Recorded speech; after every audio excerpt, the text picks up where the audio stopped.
శ్రీ లలితా పారాయణ కమిటీ గత 30 సంవత్సరాలుగా శ్రీ లలితా పారాయణ కార్యక్రమాలను నిర్వహిస్తున్నట్లు కమిటీ వ్యవస్థాపకురాలు కామేశ్వరి తెలిపారు. కాకినాడ బోట్ క్లబ్ వెనుక శ్రీ లలితా పారాయణ కమిటీ 30 వార్షికోత్సవ వేడుకలు ఘనంగా నిర్వహించారు. శ్రీ లలితా పారాయణ కమిటీ వ్యవస్థాపకులు కామేశ్వరి ఆధ్వర్యంలో జరిగిన వార్షికోత్సవ వేడుకల్లో పెద్ద సంఖ్యలో కమిటీ సభ్యులు పాల్గొని లలితా పారాయణ, హనుమాన్ చాలీసా పారాయణ చేశారు. ఈ సందర్భంగా శ్రీ లలితా పారాయణ కమిటీ వ్యవస్థాపకురాలు కామేశ్వరి మాట్లాడుతూ గత 30 సంవత్సరాలుగా తమతో పాటు పారాయణలో పాల్గొన్న ప్రతి ఒక్కరికి శ్రీ లలితామాత ఆశీస్సులు ఎల్లవేళలా ఉండాలని ఆకాంక్షించారు.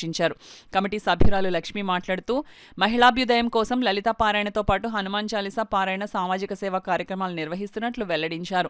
ఈ కార్యక్రమంలో శ్రీ లలితా పారాయణ కమిటీ సభ్యులు తులసి, మణి, మాధవి, సీత, అన్నపూర్ణ, పద్మజ, వైభవలక్ష్మి, సత్య, బ్రహ్మరాంబ, రాణి, విజయలక్ష్మి, శాంతి, సునీత, కళ్యాణి పెద్ద సంఖ్యలో మహిళలు పాల్గొన్నారు. ఒక్కొక్కసారి అవకాశం ఉన్న వాళ్ళందరూ కూడా తీర్థయాత్రలకు వెళ్ళి ఎంతో సంతోషంతో, అవే కాకుండా పిక్నిక్లు కూడా చేసుకుంటూ ఉంటాం నెమ్మదిగా. ఆ పిక్నిక్లే కాకుండా ఇంట్లో ఉమెన్స్ డే అన్నీ కూడా చేసుకుని ఓల్డ్ ఏజ్ హోమ్లో మేము ప్రతి వారు కూడా ఎవరికి శక్తి కొద్దీ వారు డబ్బులు వేసుకుని ఓల్డ్ ఏజ్ హోమ్లో టిఫిన్లు, భోజనాలు, తర్వాత ఏదైనా మన ప్రకృతి వైపరీత్యాలు జరిగినప్పుడు కూడా అందరం కలవట్టి మనీ ఎవరి ఆర్థిక పరిస్థితులను బట్టి వాళ్ళందరం డబ్బులు వేసుకుని వెళ్ళి వాళ్ళకి కావాల్సిన సౌకర్యాలకి చేస్తూ ఉన్నాము.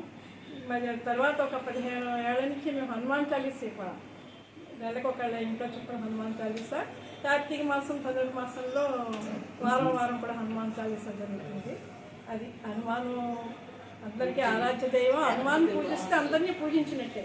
అమ్మవారి స్వరూపమే అంతా. ఇక్కడ సభ్యులందరూ కూడా అమ్మవారి స్వరూపమే. అమ్మవారు ఎలా చెప్తే మేము అందరం కూడా అలా నడుస్తూ ఉంటాం. వస్తూ ఉంటారు, వెళ్తూ ఉంటారు, అమ్మవారి మీద అందుతూ ఉంటాం, మళ్ళీ సర్దుకుంటూ ఉంటాం. అలా హ్యాపీగా సంతోషంగా జరుగుతుంది.